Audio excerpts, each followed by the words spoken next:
go. Well, good afternoon, everybody. We're Defend Your Faith study. We've got a gentleman that's going to help us out. Fuzz is Hi. to my left, and he's here with reasons to believe.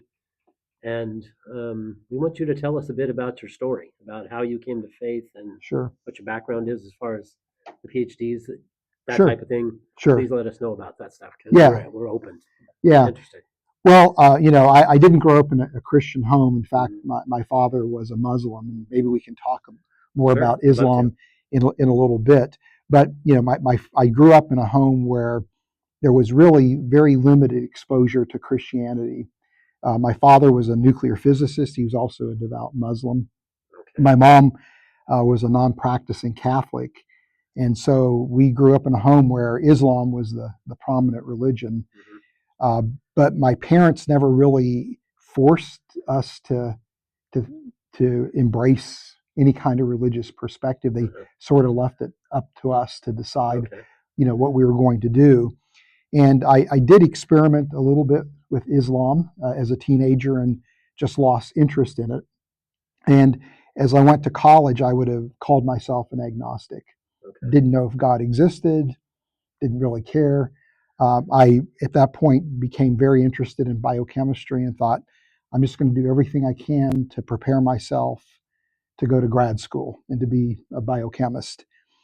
And as I was taking courses in biology, the professors, taught me that the evolutionary paradigm could explain everything in biology.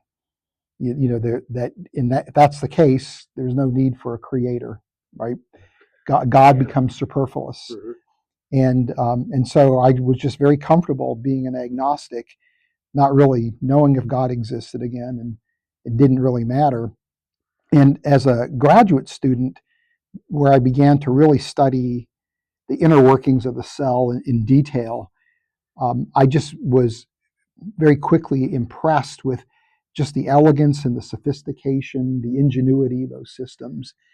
And I became very curious as to how do scientists explain where these systems come from. So I wasn't interested in just, evolution did it. I want the details now. I'm at that point where that's what I expect. Mhm. And as I looked at the explanations that were being advanced, this would have been 40 years ago, um, that they were, in my mind, they just were woefully inadequate. And it's like, okay, this really looks like this is something that a mind has produced, not blind mechanistic forces. Right. So then I asked the question, well, who's that creator? Do I relate to that creator? And long story short, I found the answer in the gospel itself. There was a pastor who was going to marry my wife and I, or a woman that was to be my wife. Okay. And he challenged me to read the Bible. And I'd never picked up the Bible and seriously read it.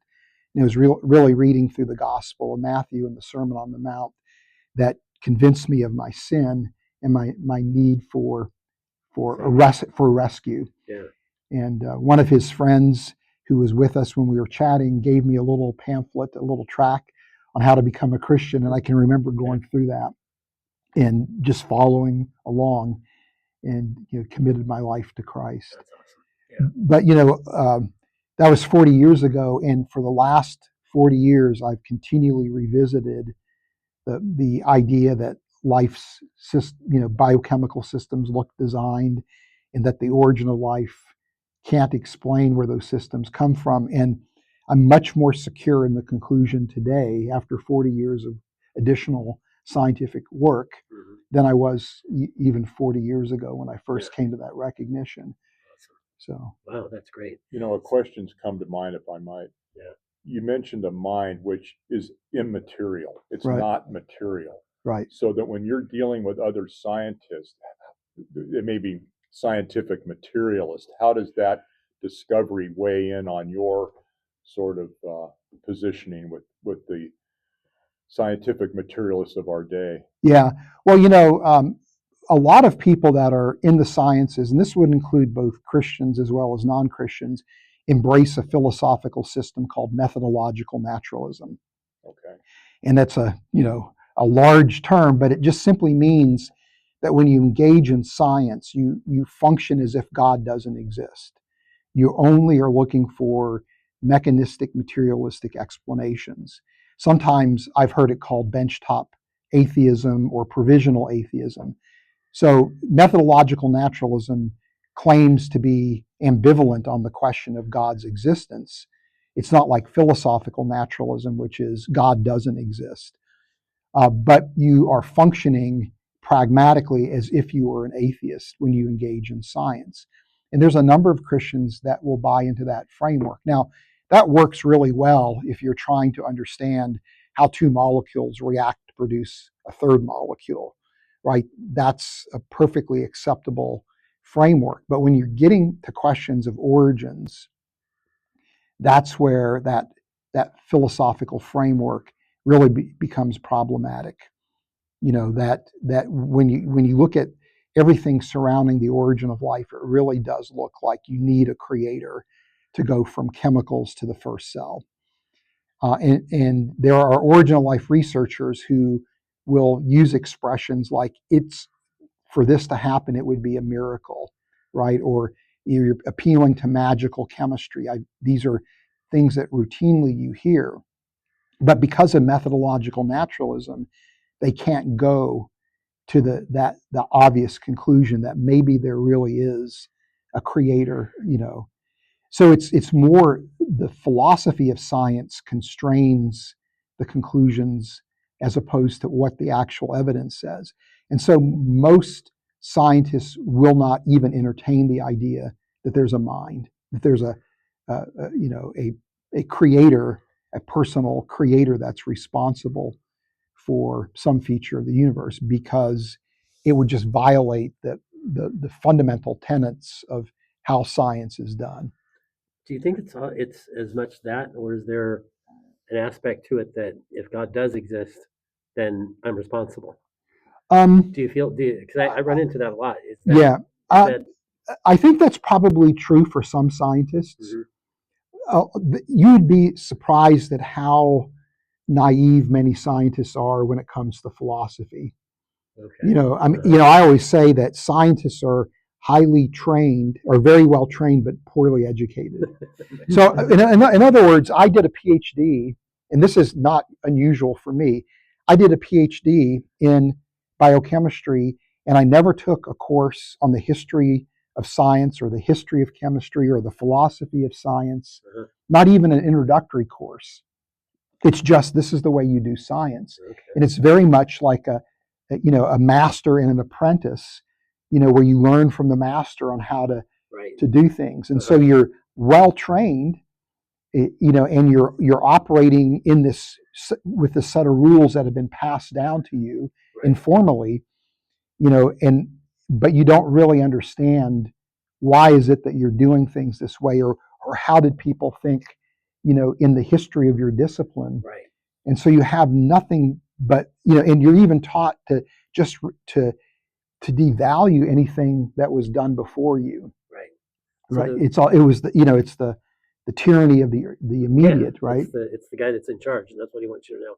So is that something that, for example, Stephen Meyer, you probably know him, he's put out a book called The Return of the God Hypothesis, Right. and he talks about that fact that that's the scientific disciplines that we know all came from Christian men. Yeah. Newton being probably the best one, but even before him, there was a line of guys that all brought this about, and that's something that they skip over. Is that right? Oh, that's exactly right. And again, this is where most scientists would not be aware of this, right? They get the sense that Christianity has stood in the way of science, right? And because of a very, naive understanding of the Galileo affair, which is far more complicated than it's often portrayed. Mhm. But when you look at the Reformation in particular, that is about the time where you see the birth of modern science, and it happens in Christian Western Europe, and it's no mistake. The thing is, when you're engaging in science, you are assuming things that most scientists aren't even cognizant of this, but you're assuming things. Yeah. First of all, like that the world around us is real, right? You're not investigating an illusion. You just understand it to be real. But there's a whole philosophical framework to even justify the fact that you think the world is real, right? That it's good, that it's worthy of study, that we're going to learn something valuable from it, right? Or that the laws of nature are constant, or that the universe is intelligible, that we have the mental apparatus to study the world, that our senses are reliable. These are all things you're assuming are true. But we don't know that to be true. But from a Christian worldview, those are ideas that naturally flow out of Christian theology, right? And so it's no accident that the very early men and women that were responsible for birthing scientific disciplines almost always were devout Christians who saw the study of nature as a theological enterprise. Yeah.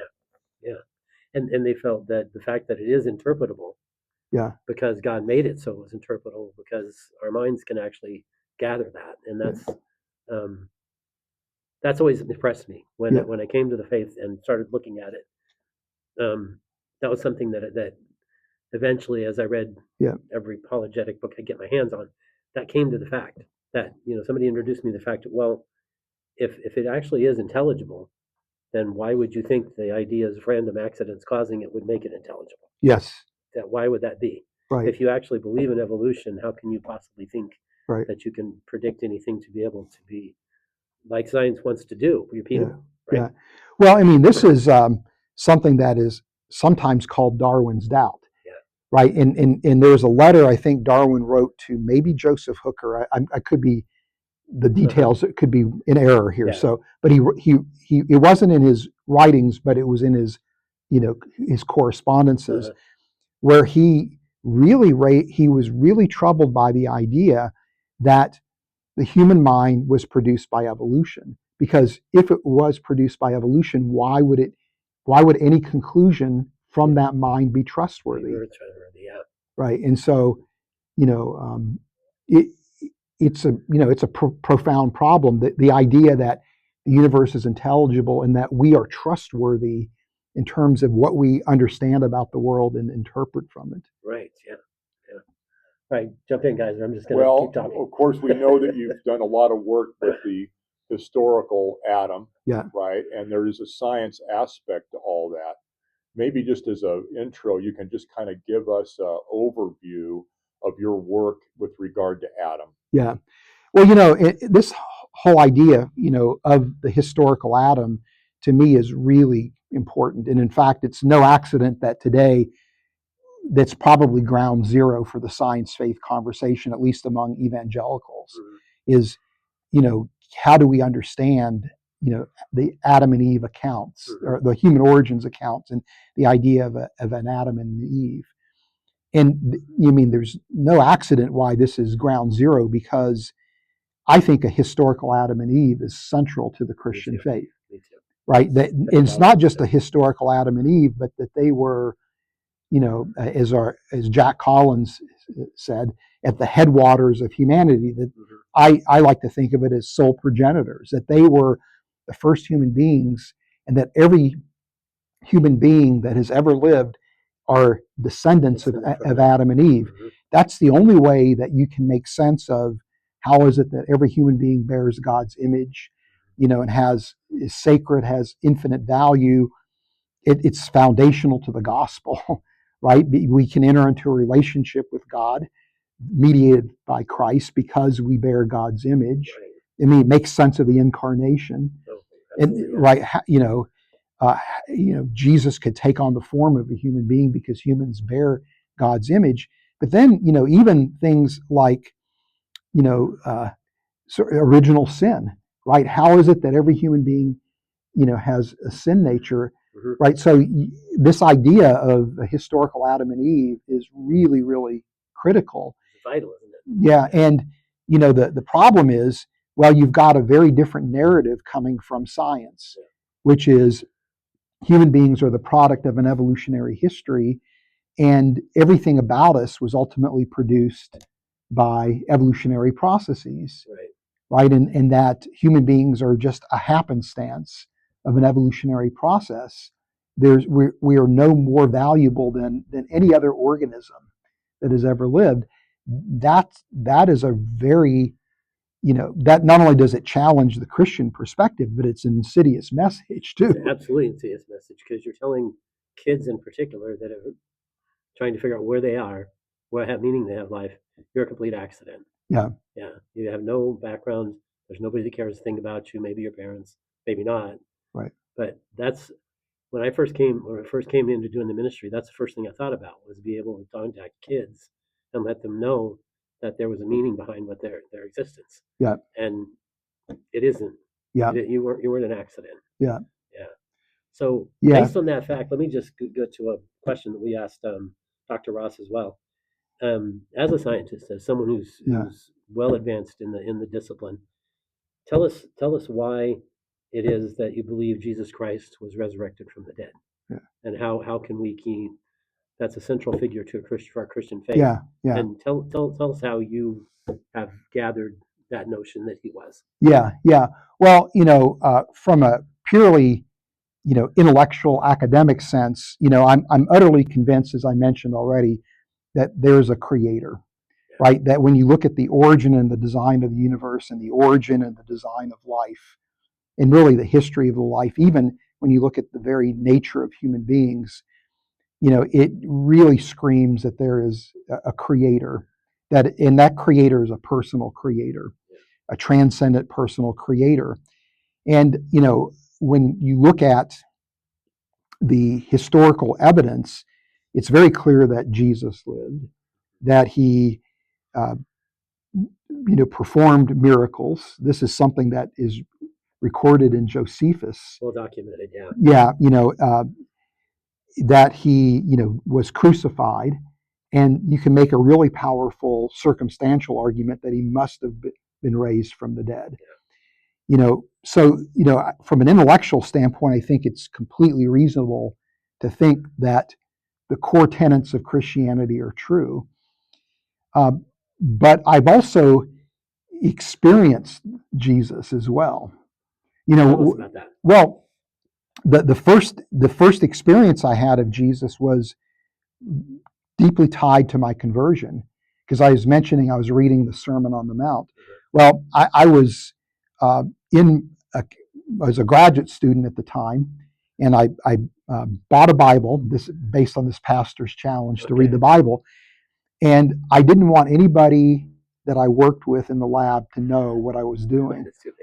So it was hidden away, and then when everybody left for the day, I would sit at the lab bench by myself, and I would start to read from the Bible.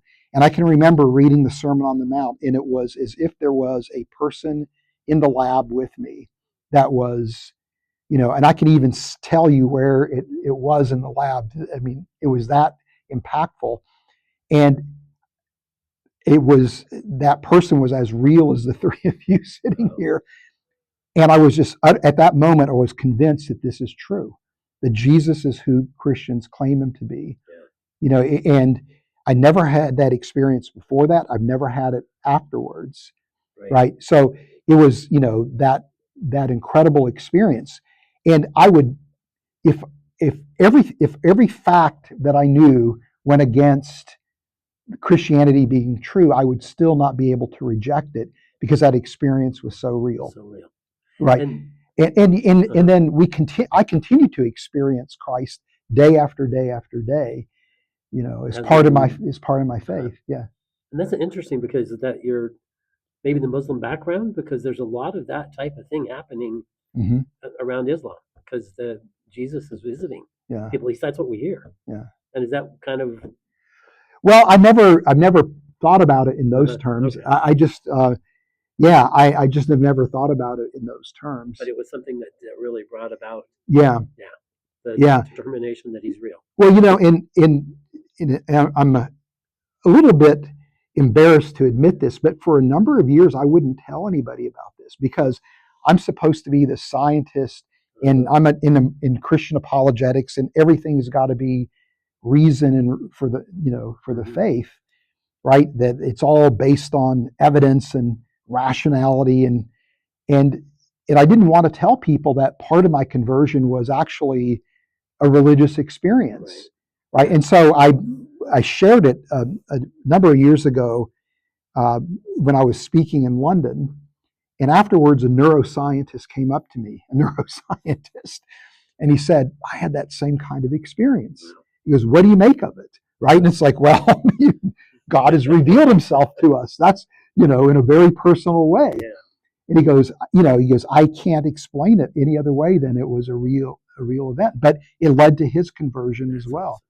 So, these religious experiences are a lot more common than I think people want. I spoke at a men's group. I know I'm derailing the conversation. That's quite all right. We like to hear it. Yes. And so I'm speaking at a men's morning breakfast a number of years ago, and I gave a talk called "Are Christians Delusional?" And the whole thing is about the argument from religious experience. That you could actually formalize an argument for God's existence based on religious experience. Yeah. So after I presented that, I just said, I'm just curious. I told them my story, and I said, I'm just curious. Have any of you had a religious experience similar to what I'm describing? Uh-huh. And about 4 men, it's about maybe 40 guys in the room, uh-huh. About 4 men stood up and were willing to share. And they said, a few of them said, I couldn't tell you the number now, but more than one said, I've never shared this with anyone before. Yeah. And they told these incredible stories about encountering God in an extraordinary way. I mean, we all experience God through communion, through reading our scriptures, through the time of worship, right? But this was these are extraordinary experiences. Yeah. And I had one of those as well, and they probably don't even know about it, because I don't share it, because when you share it with somebody, they look at you like you're a kook. Yeah. But I was out on a road in Utah heading north. Stupid reason I was heading up that way, but a song came on that talked about seeing God's face, and just God spoke like he does. He's not audible, but you say it. Look up. I looked up, and there was Jesus's face in the sky. Uh-huh. And I was shocked. Hair stood up on my arms. I had to pull over because I didn't want to drive any longer. And I opened up my book, Bible, and started writing about it with time, space, everything else. And by the time I looked back up, it was gone. But that's the same type of thing you're talking about. I don't tell many people that, because they look at you like you're a kook. Yeah. Yeah, right. You're seeing faces in the sky, right? But it's true. God does do that for you, and he did that for me. And you figure out the reason. I don't know. Yeah. I'm glad he did. Well, but I our stories, these kind of experiences in our stories about how God has worked in our lives is just as much about apologetics as here's the historical reasons why Jesus lived, right? And I think oftentimes we overlook the fact that God has answered prayers in a miraculous way. We've experienced God in a miraculous way. Those are valid evidences. Those are valid reasons to believe, right? I agree. If you're in a court of law and you're recounting as an eyewitness something that happened, even if it was highly improbable, you are to be believed unless there are good reasons to say that this isn't, that you're demonstrated to be untrustworthy, or you're clearly psychotic or something, right? Am I asking you for $1,000 for this testimony, right? Yeah. Right. Yeah. But if there's no reason to think that you are fabricating the story, right, then it should be taken as a real experience that you've had. Yeah. And when, thousands and thousands and thousands of people share that same kind of experience, not only contemporarily, but through time, you now have this massive weight of evidence that these types of experiences are real. And the best explanation is that there's a God who's engaging people. And he is engaging. It's not just deistic. No. Yeah. So anyway. Okay, guys, Daniel. How about Daniel? Yeah. Daniel, you got a question? So the way I know you is through the book Who Was Adam? Right. And that book has impacted a lot of people. In fact, KSGN, a Christian radio station in the Inland Empire, they had a brief minute where they were talking about that book a couple of years ago. I remember them talking about it on the air. And in my upbringing, I was homeschooled, and that was one of the science books that my mother and I used. And we used it because we knew that it affirmed our faith, but it Right. also was in keeping with the mainstream science. We didn't understand all the genetic parts of it, but there's that one page where it goes through what we would expect to see Yeah. if the biblical account is true, and how Right. what we see is in keeping with that. And I know you have a very long range of when Adam could have lived. It's between 10,000 Right. and 100,000 years. And that kind of encompasses both the old Earth and young Earth perspectives. It kind of like brings it together a little bit. And I feel like you're kind of a bridge between those two different strands of creationism. And I would just like to hear a little bit more of the model that you embrace about Adam and Eve. And I know that you've fine-tuned it over the years as well, since that book was written about 20 years ago. Yeah. In fact, in 2015, we did a 10-year update. And so we left the original book intact, and we added another section to the book that was kind of updating our ideas, but we wanted to leave the original book intact so people could see, where our predictions, as you were mentioning, continued to be affirmed and where we had to revise the model. And if I may say, that's very mature to do that. I don't think there's many ministries that would relook at something like that openly. That's really amazing, and it goes to show how committed both you and Reasons to Believe are to having the accuracy of what you're looking into. Yeah, well, thank you. I mean, I don't know that it's necessarily that much of a testament to my character. The way I look at it is, people are going to know that you're bluffing anyway, so you might as well just be. Say it, right? You might as well just be open and honest about it, because everybody else knows that you're not being. But anyway, But I mean, our core predictions. I mean, we take what I would call a traditional biblical view of human origins, where there really was, again, as I mentioned, a historical Adam and Eve that were the first human beings that gave rise to all humanity, that they were made through God's direct intervention and placed in the Garden of Eden, so they were created in a specific location on earth. And I don't think Scripture tells us when Adam and Eve were created, but I think that we know that they were the last of God's creative acts. So it's reasonable to think that it was recent in Earth's history and life's history. And we would argue that humans are exceptional, that we stand apart because we bear God's image, and that after a flood event, that humanity dispersed around the world.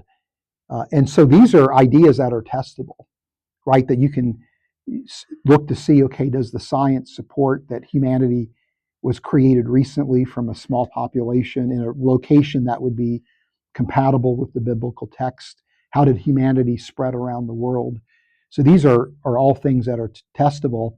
And of course, everybody has got to do something with the hominins, like, the Neanderthals, Homo erectus.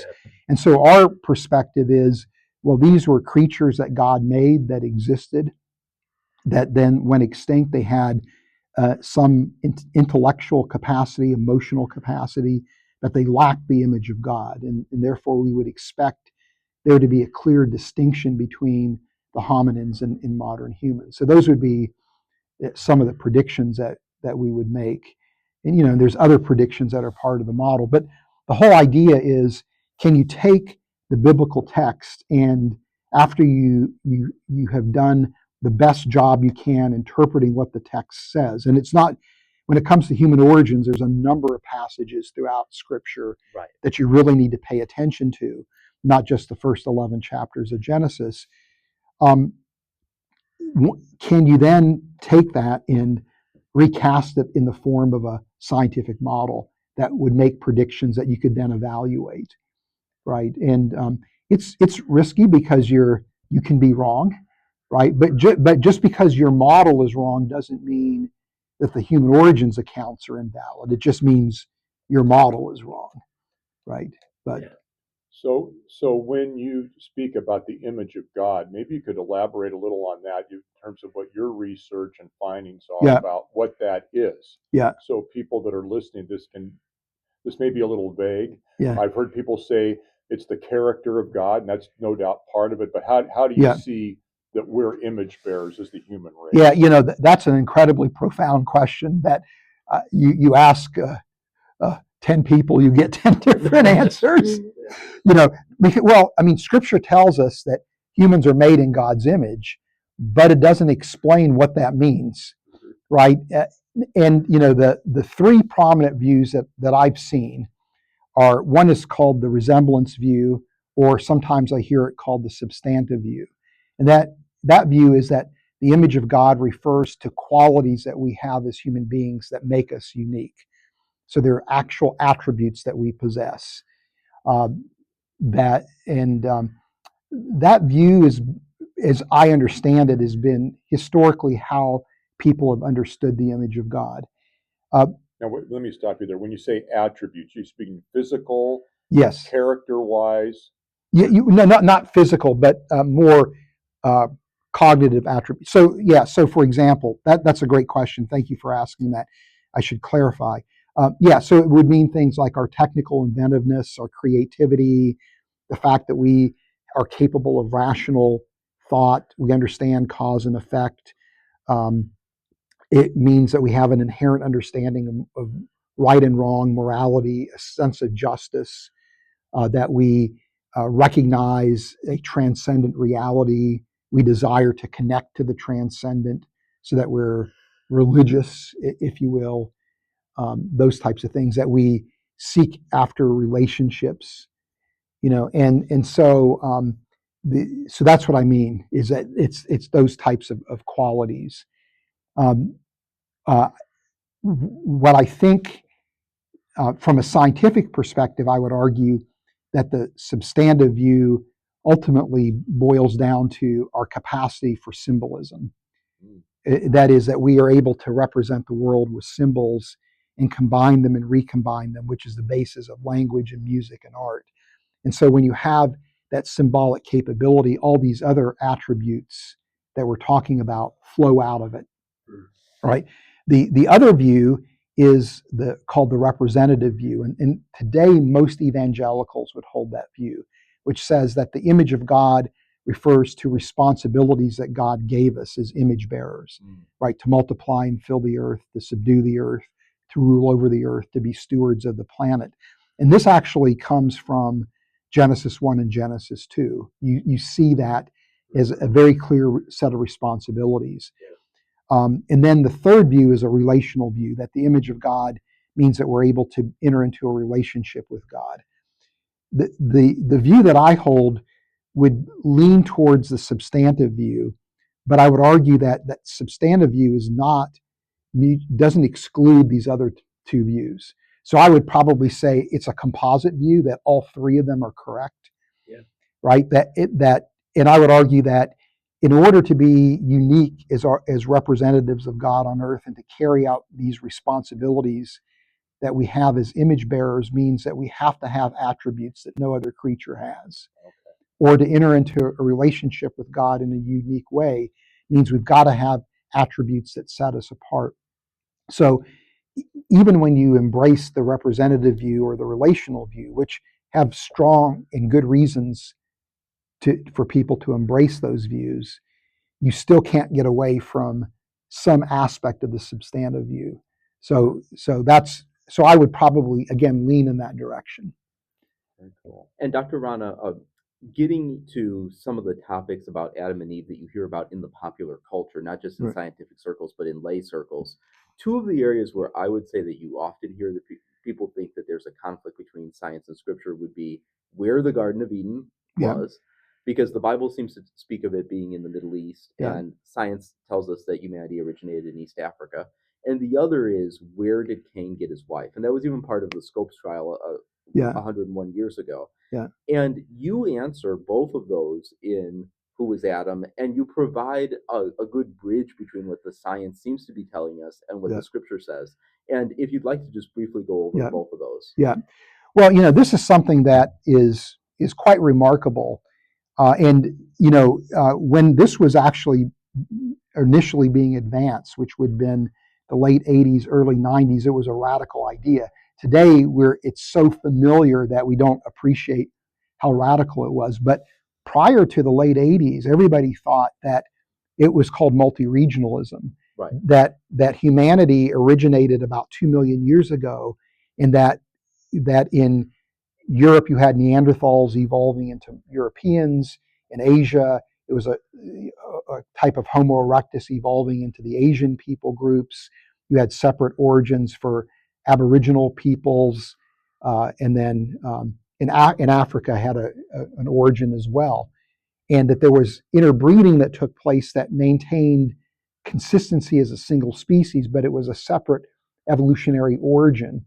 Right. And then that idea was replaced with something known as the out of Africa model that said, wait a minute, humanity originated recently in a single location, which is, you mentioned, East Africa, from a relatively small population of individuals, not a global population. And this was a radical idea, but it's what the data seems to indicate. And so right away, the out of Africa model does have some harmony, with or in compatibility with a biblical view, right? Much more so than multi-regionalism does. But the biblical text isn't really clear exactly where the Garden of Eden was. I mean, it tells us the approximate location, but the extent of the Garden of Eden is really defined by 4 rivers: the Tigris and Euphrates, and the Pihon and the Gihon River, which are dead river systems. And if I remember correctly, it talks about Tigris and Euphrates, which sounds like Iraq, but then it also talks about Ethiopia, I believe, in that passage. Right. So it's the land of Cush, which is Ethiopia. Yes. So that allows a pretty expansive Garden of Eden. Some of the best scholarship, I think, along this lines probably places the Garden of Eden at what is now the bottom of the Persian Gulf, right? That when you're looking at the origin of humanity, it would have been during probably an ice age where the ocean levels would have been lower, and there's actually archaeological evidence that there were people at the bottom of the Persian Gulf at one time, right? When it was, obviously not swimming down there, but right, but that there were settlements. There's evidence of human activity, whereas now that we see, covered with water. So that location is not incompatible, and then also you have to understand how scientists estimate where humanity originated. They look at the genetic similarities and differences of different people around the world, and you just assume where they are now is where they have been in effect historically, and you work your way backward trying to figure out, well, what ancestral population did they come from and where would they have been located. And so you're creating this genetic map, and then you're saying, well, everything seems to converge at this location. But there's some uncertainty in that location. So when you think about the scientific uncertainty and the biblical uncertainty, there's a remarkable congruence there. It's not necessarily proving it unequivocally, but to say that you would embrace the biblical view of human origins isn't outlandish. Another concern that people have is like, well, the genetic variability of people today is too extensive to come from 2 individuals. And there's a number of ways to respond to that. One is that the way people are estimating population sizes are based on mathematical models that are highly simplified. And it's questionable if those models are giving you anything other than really crude estimates. And so I don't know that those population sizes are necessarily that you see from science are necessarily to be embraced as like a number that's equivalent to a constant of physics, right?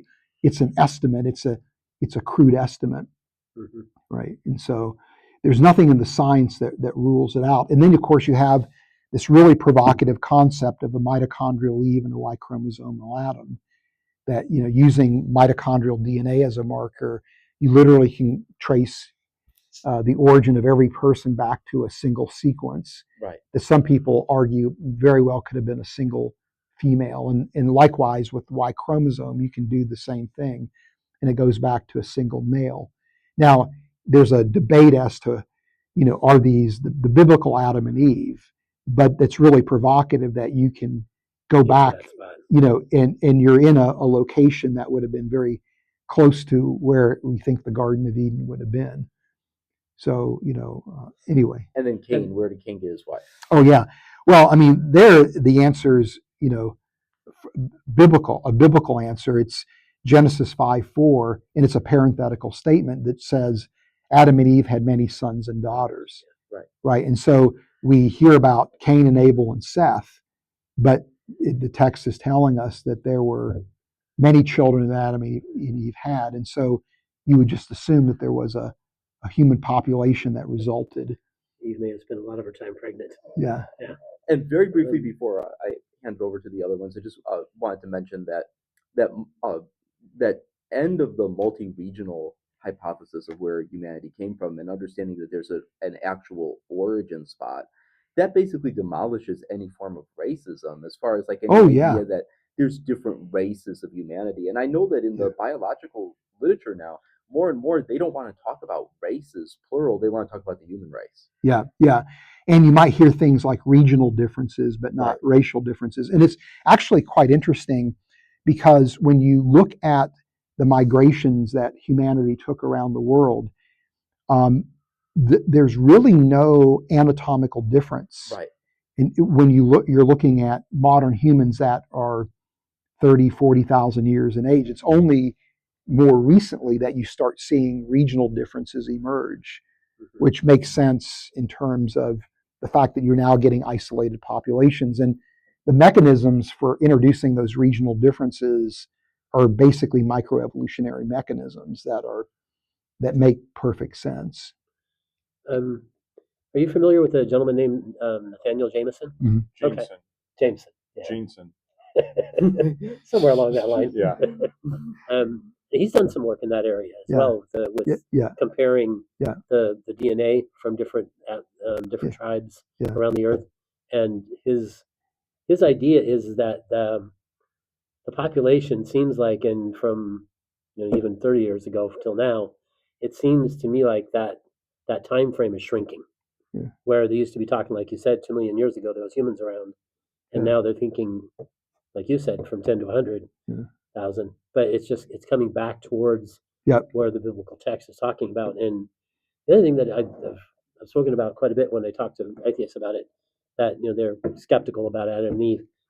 But I asked him, I said, well, okay, you do understand that there's time frame here, and if Adam and Eve were not born and created at the same time in the same place and actually got to know each other, we wouldn't be existing here.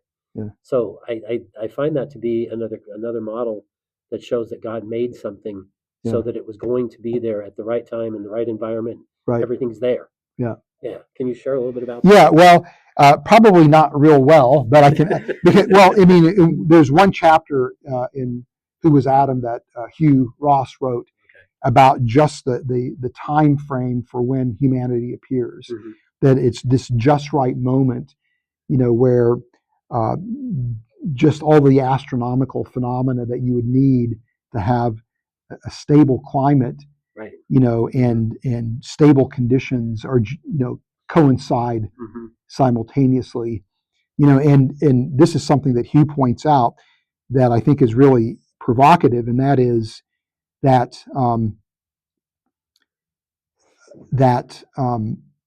sorry, just drew a blank. That happens to all of us. Yeah, but wait till you get older. It really happens a lot. But I mean, it's just this. Everything is happening at this just right window of time. Oh, and it's not just simply so that human life can exist, but that advanced civilization can actually appear. Right. Start having civilization cities. Yeah. So there's a very narrow window of time on Earth's history where you can actually have a global civilization with advanced technology. And so, we appear at just that right time. Yeah, right. Yeah. Speaking of Dr. Jensen, it sounds like as more genetic material samples are obtained and can be analyzed, that we're getting a clearer picture. Yeah. Where do you see all that going from where you sit? Yeah. Well, I think what we're doing now is just filling in finer details of how migrations happened around the world and how different people groups are related and that type of thing. But I think the evidence is, really piling up that, that the biblical story has, scientific merit, right? That's how I would see it. And we're really looking in terms of migrations and whatnot from the Tower of Babel, right? Yes. This is when it all started. Yeah. They were all how many ever humans there was this great dispersion. And are you saying that the known science today corroborates that? Yeah, the migrations seem to be happening, at or near the Middle East, or where everything is fanning out. And what's remarkable is that those migrations are happening very rapidly, and that you almost have people all over the world simultaneously from those migrations at about the same time. So Europe is populated at about the same time as Asia, as Australia.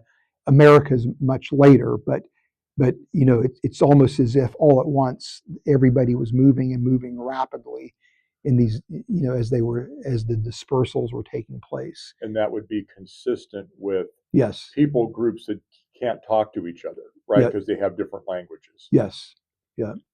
And Dr. Rana, if I may mention on that topic too, I was reading about the first historical challenge to the historical Adam and Eve, because the historical Adam and Eve was generally believed by Christians, Jews, and Muslims up until about 500 years ago. And then about 500 years ago, the first challenge to it came when the Americas were discovered. Yeah. Because there were people who were claiming, well, if we're all from Adam and Eve, how do you have these Native Americans? And the science has basically, in the last century or so, has basically demolished any argument against the Bible on that count, because we now understand that the indigenous peoples of the Americas, they came from the old world. Yeah, that's right. Yeah. Yeah, we're really beginning to understand, how the Americas were populated. And again, it fits the biblical story really, really well. Yeah. And these are very clearly, people that trace their origin back to people in Siberia, in East Asia, and ultimately back to Africa itself, or to where humanity's origin took place.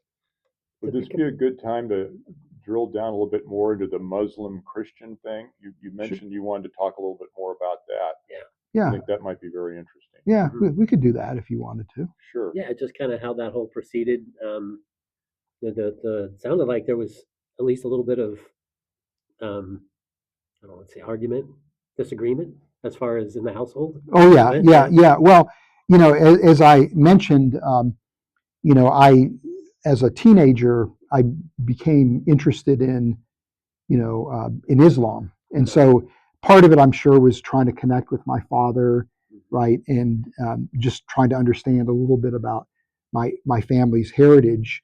And so I recited the Shahada, right, which is the declaration that Allah is the one true God and Muhammad is his one true prophet. And my father taught me how to pray, and I began to read from English translations of the Quran. Okay. And and so I probably for a good year or so was really pursuing Islam, and just lost interest in it. Prayer in Islam is an obligation that you do to appease Allah, right, to try to please Him, along with other things. Yeah, try to please Him. Yeah, and there's no real meaning to it. It's just ritualistic, and as a 17, 18-year-old, that becomes uninteresting very quickly. And the Quran, it was, there wasn't really anything that was profound about reading the Quran that kept me coming back. Right. And I'm a teenage boy, and there's rock music, and there's girls, and there's sports. And so it's like, okay, I'm, and then I go off to college, as I mentioned, and I'm in these departments where the people that I admire and respect are highly dismissive of religion, and so you just create that cocktail, and it's like, okay, I'm just not really interested in this, But and so when I became a Christian, it wasn't so much that I saw deficiencies in Islam. It was I just saw the truth of Christianity. Right. Yeah. Right. The story was more. The story that you read was something that would actually impact. Yeah. Yeah. Well, I mean, when I came to the conviction that there was a creator, I began to, ask the question again: who is that creator? How do I relate to the creator? And I was pretty naive. I never had any kind of real religious or philosophical training, so I began going down the path of universalism. Well, maybe the different religions of the world were just different ways this God revealed Himself to people. Yeah. And when you look at the world's religions, there's consistency in the moral codes. Some of it, yeah, right. But I was just really naive because there's profound differences in the concept of God and in the identity of the person of Christ. And so they can't all be true. Either none of them are true or one's true, but they all can't be true. Yeah. But it was years and years later before I could articulate that. But it was in the midst of that where I encountered the person of Christ. And so at that point, it's like, if this is true, then, everything else is not true. Right. Ravi Zacharias said something about that. He said the fact that, he said many people had told him religion's all the same. And he said, on the surface, they're similar. But once you get deep, they're not similar at all. Yeah. They're very extremely different. Yeah. And familiar with the Baha'i faith at all? Mm-mm. No, okay. Thought it might have been because it kind of comes from Islam. But anyway, they're kind of a universalist, Unitarian type deal where all of it's coming together. Anyway, As far as get back to Eden for a second, the spot there were. Do you feel that that's kind of a completely different place than what we have now? Talk about God sending angels to block the way in again. Yeah, I see. I see Eden as this sacred place where Adam and Eve were spending time in God's presence. Right. And that Eden was this carefully, sculpted garden, right? Yeah. Where God caused it to grow, but Adam was working it and maintaining it, right, and caring for it, and he was learning lessons about how to relate to the creation, by naming the animals and that type of thing. Yeah. And my view is that the original plan was that Adam and Eve were to take the order that existed in the Garden of Eden and to spread it around the world as they multiplied and filled the earth and ruled over it and were stewards of the planet. And as a result of the fall, they weren't able to do that, right? And so this is a controversial area, but I don't think the laws of nature changed at the fall. I think it was all about humanity changing and our relationship changed with God. It changed with others. Adam and Eve's relationship changed, and then as a consequence, that change impacts our relationships. And I would argue that our relationship with the creation changed.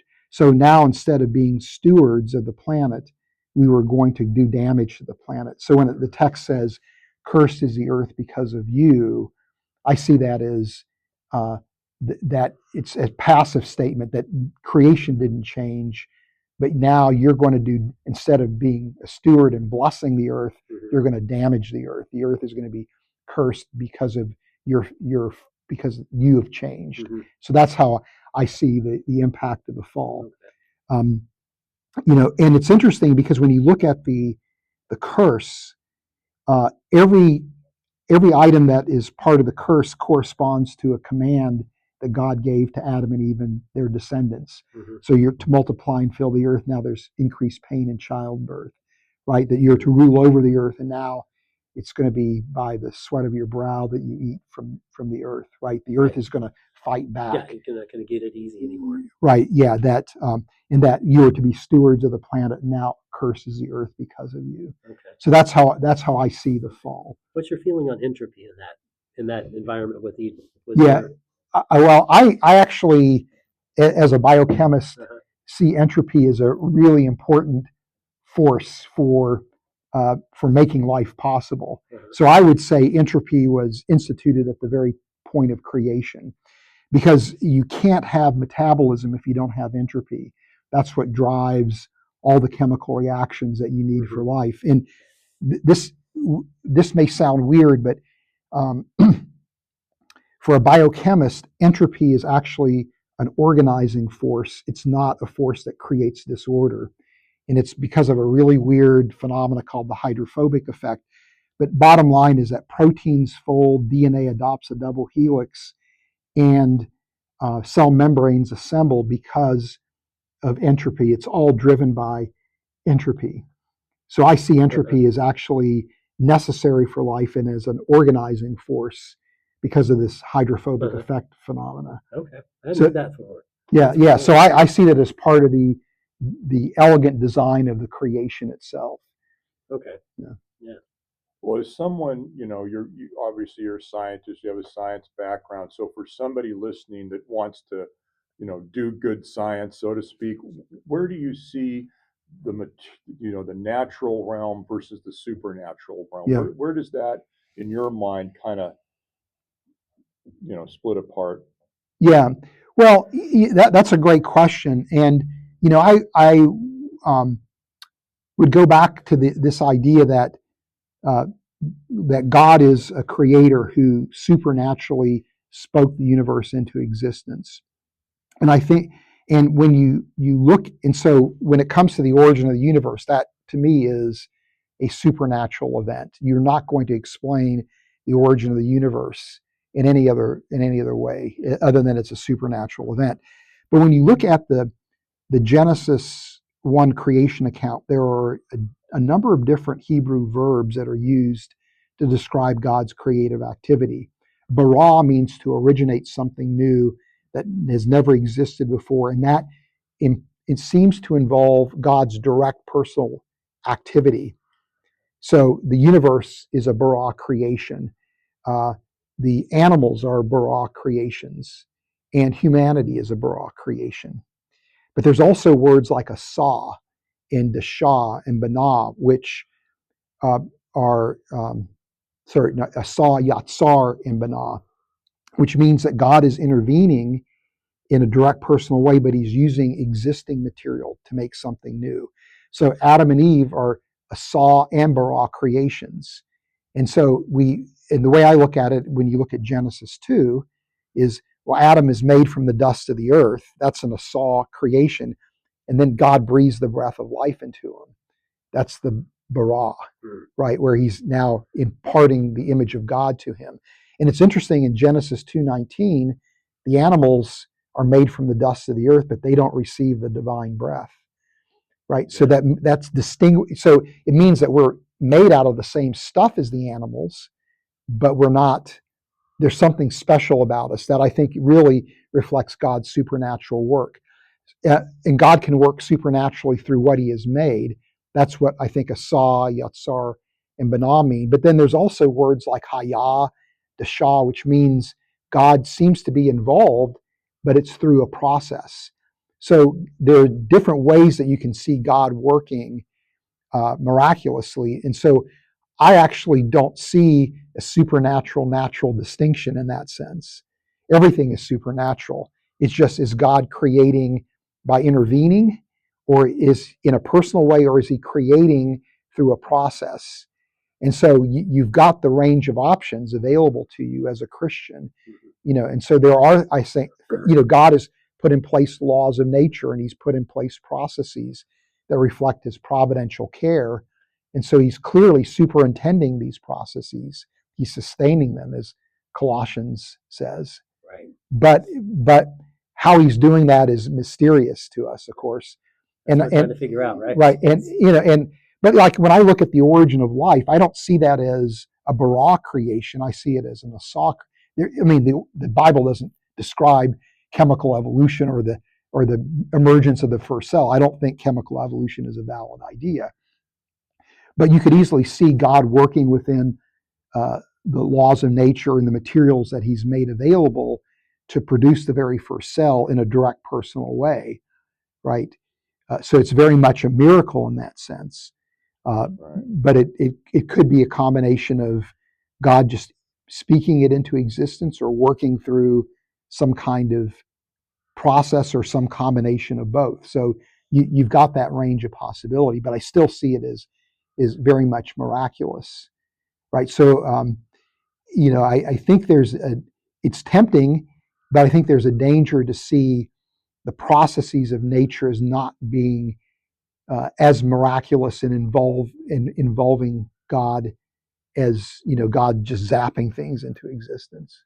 If that makes any sense. Absolutely. Yeah. Very interesting. Yeah. Well, I ran out of questions. So maybe one last thing Okay. to mention is, so you've taken over the leadership of Reasons Yeah. to Believe after Dr. Hugh Ross is somewhat of a retired emeritus, is my understanding. Yeah. And Dr. Ross is an incredible mind, and he knows so much, and he's Yeah. probably one of the most intelligent men of our time. But under your leadership now, where do you see Reasons to Believe, and where is it going as a ministry, and what are some of the things that you're getting into that it might be more unique or like Yeah. a special head that we should be aware of? Yeah. Well, I would concur with you. Hugh Ross is a one of a kind person. And so, I immediately recognize that I can't be Hugh Ross, the second coming, right? I've got to be who I am. Yeah. And you're never going to replace Hugh, but in that sense. But there was a vision that Hugh had for Reasons to Believe, which is why he called it Reasons to Believe and not Hugh Ross Ministries, is for it to be a team of scientists that were working collaboratively to really help people see God revealed, through what He has made, and really open people to the gospel as a result of that. And so, what I plan on doing is working to build a community of scholars that would really represent a multiplication of Hugh, right?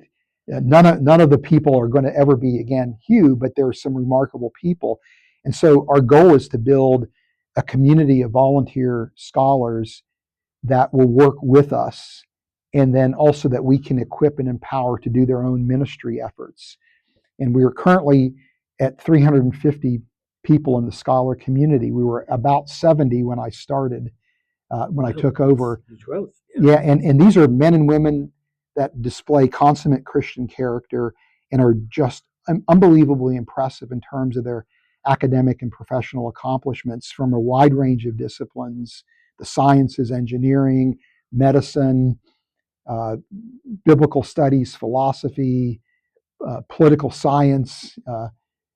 We have people that are lawyers that are in the community, and what you do with the science faith conversation is interdisciplinary, but it allows us to broaden our depth, our breadth of expertise, or depth of expertise, and to tackle topics that we couldn't with a really small staff, and then really expand our reach as a ministry. And so, kind of the vision is to have 1,000 members in the community by 2032. So we're well on our way towards that goal. But the idea is that these would be men and women that are out there engaging in effective ministry. But if you had 1,000 people that were engaging 5 churches in 5 university campuses every year, think about the reach that you would have, with that community of people. Right. And that really represents, in my mind, the legacy of Hugh. But something else that we're doing too is we recognize that over the 40 years we really developed a great set of resources for scientifically oriented people, and we realize there's a lot of non-scientists who have these questions about science and faith, and so we are taking deliberate efforts to create content for an expanded audience for non-scientists. And so in a short order, in a couple of months, we're going to be launching a brand new website that is targeting that particular audience. We're going to be launching other resources, a new podcast that is really targeting a lay audience with science faith type issues. And so we're very, very excited about that as well. And we also recognize too that more and more the science faith conversation is moving away from origins issues to other issues, particularly how do we think about technology. And so, things like climate change, AI, emerging biotechnology. So we're also looking at moving into those areas as well. Those are some of the things that we're doing. So, it's going to be same, different, right? Yeah. The challenge that we face is how do you go from a personality-driven organization where Hugh impacted so many people's lives, and he still continues to impact so many people's lives, and people were really investing in him as the person, to how do we now transition to being a cause-driven organization where the cause is really opening people to the gospel by revealing God in science. So, that's, I don't know if that addresses your question. It definitely does. Yeah, so we really are not looking at changing what Reasons to Believe is all about, but we're just looking at how do we take the impact that Hugh has had and really magnify it. And there's a course that you teach too about the historical Adam, isn't there? That's available periodically, and it's an online course that it's actually used by some universities, isn't it? Yeah. So we have a part of our programming here at Reasons to Believe is something called Reasons Institute, and so we've developed courses that are undergraduate, graduate level courses in different areas of science and faith, and people can audit those courses and take them for personal enrichment. We'll give people a certificate after they complete so many courses. But those courses are used at places like Regent University, Biola, Southern Evangelical Seminary as part of their curriculum.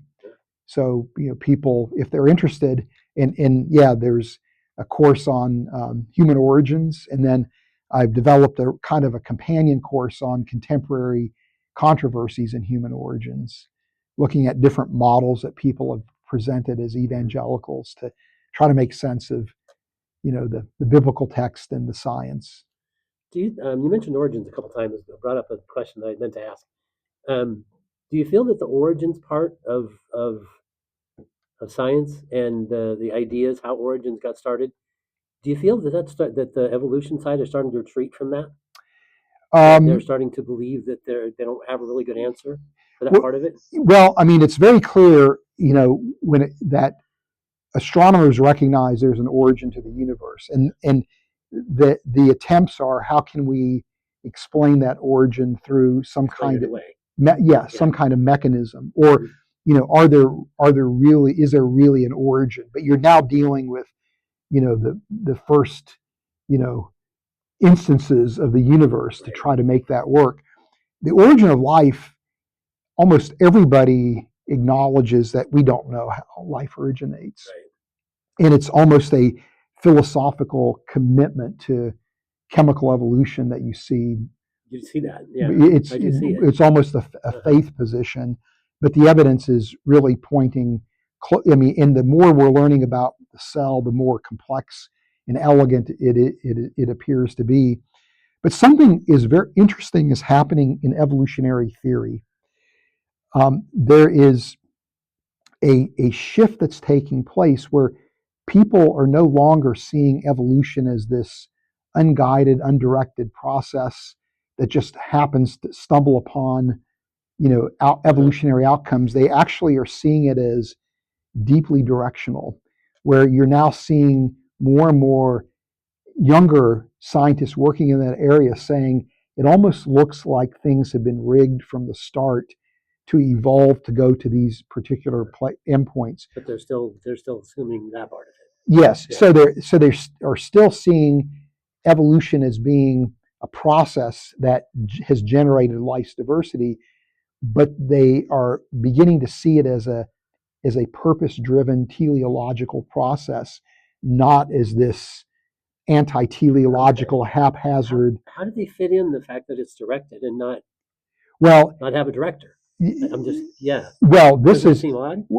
It does seem odd, but this is what's to me is really encouraging is the question is going to become more and more not did God do it, but how did God do it? Yeah. Okay. Right? Because once you start saying that the outcomes were predetermined, you are in theological Yeah, territory. it's where you got. But the thing that's exciting is that everything seems to be pushing, whether people are going dragging and kicking, but they're being forced to go towards a direction where it just looks like things have been purposed to be this way. Something else that this relates to the question of human origins that to me is I never thought I would see is there's a growing number of anthropologists who are evolutionary anthropologists who are saying we think that the view that we have held for 150 years that humans are only different in degree, not kind, is wrong. That there's something special about human beings, that we're exceptional, that we stand apart, and the way that people think we stand apart are scientific descriptors of the image of God. And so now you have anthropologists who before would have completely dismissed that humans are exceptional or special, are now saying no, this we really are unique and exceptional. They might try to argue how could that have evolved, Right. but Stephen Meyer brought something up about that. He was interviewed by a guy on Fox. Anyway, he was saying there was a meeting of the London English Society. I think they call it London Society. It was evolutionists that came there, and there was a real dispute as to the process. And it was something, I don't know whether you heard about that or not. You probably did, but he was mentioning that was in a meeting saying that our system doesn't work very well. Yeah. We've got several different things that just aren't working.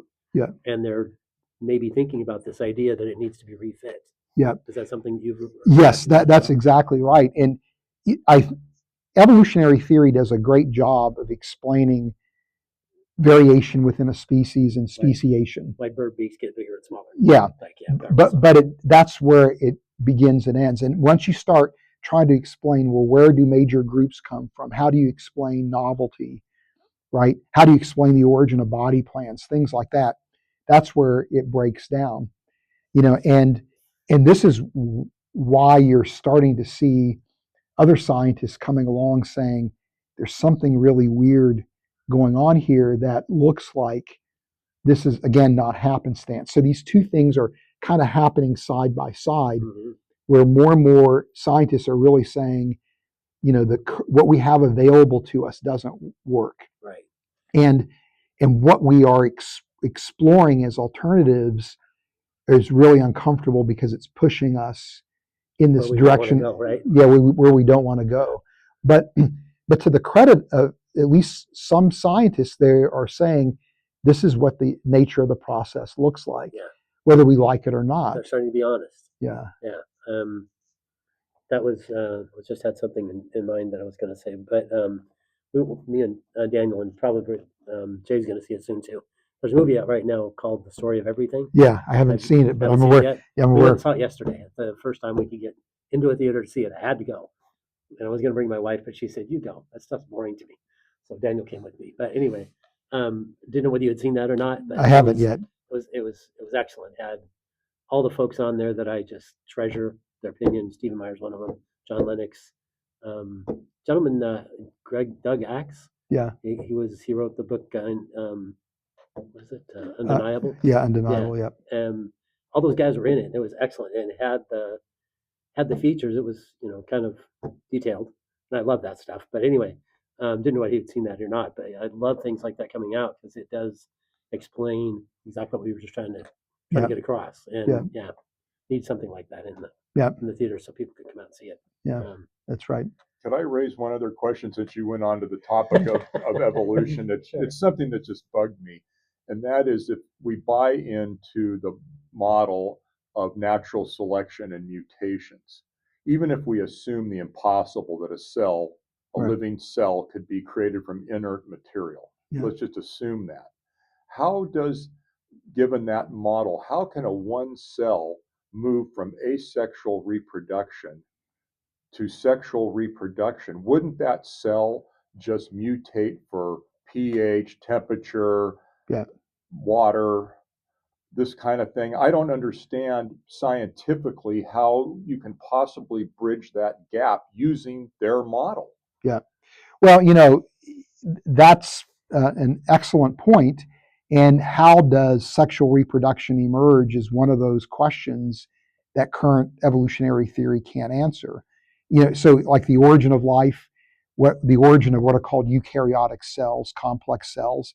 There are ideas that people are throwing around, but none of them are well evidenced or really compelling or robust.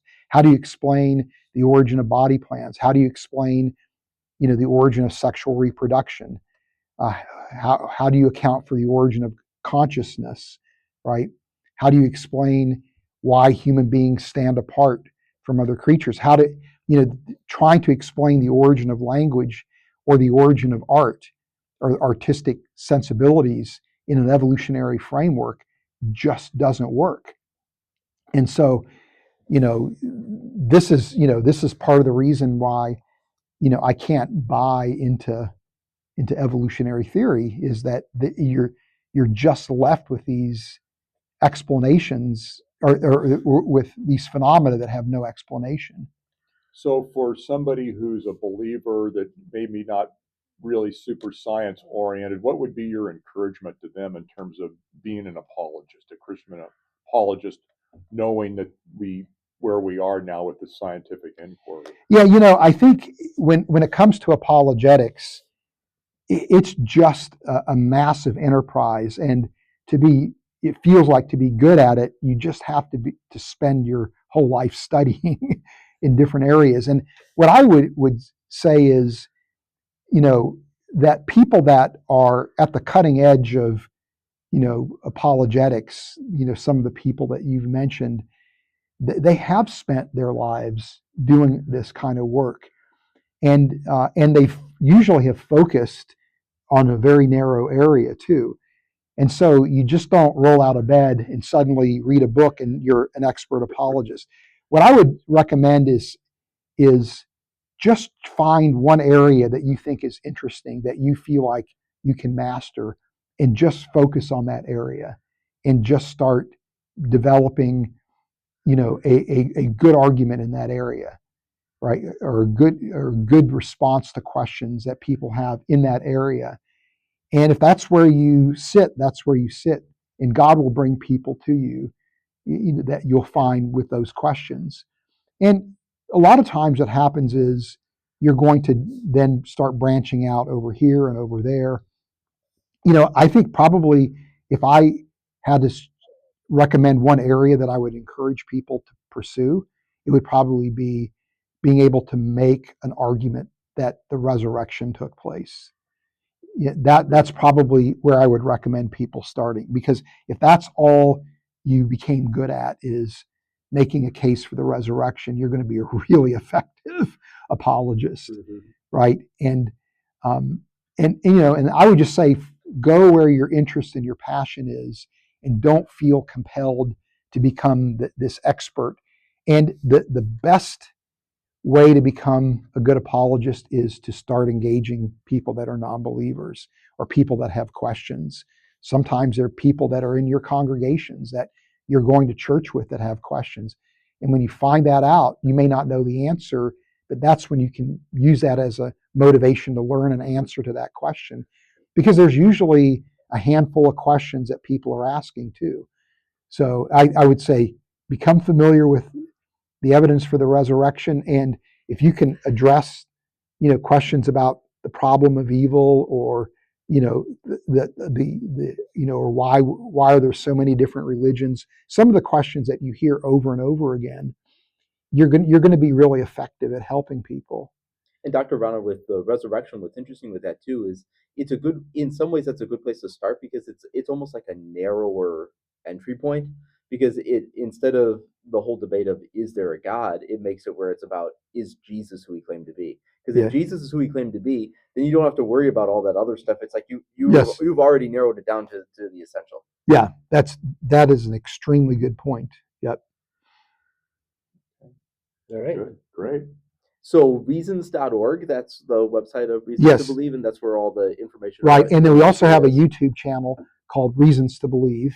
Okay. So we release a lot of video content there. So if people are interested and they like to consume videos, that's another place to go. It's a good spot Right. for it. Yeah. Well, thank you very much. Dr. Rana, Thank you so much, great Dr. meeting Yeah, you. Thank you yeah, so much thank for you. your time. Pleasure to meet you. Really, really great. Really Yeah. great. Thank you. God bless you. Yeah, we enjoyed that.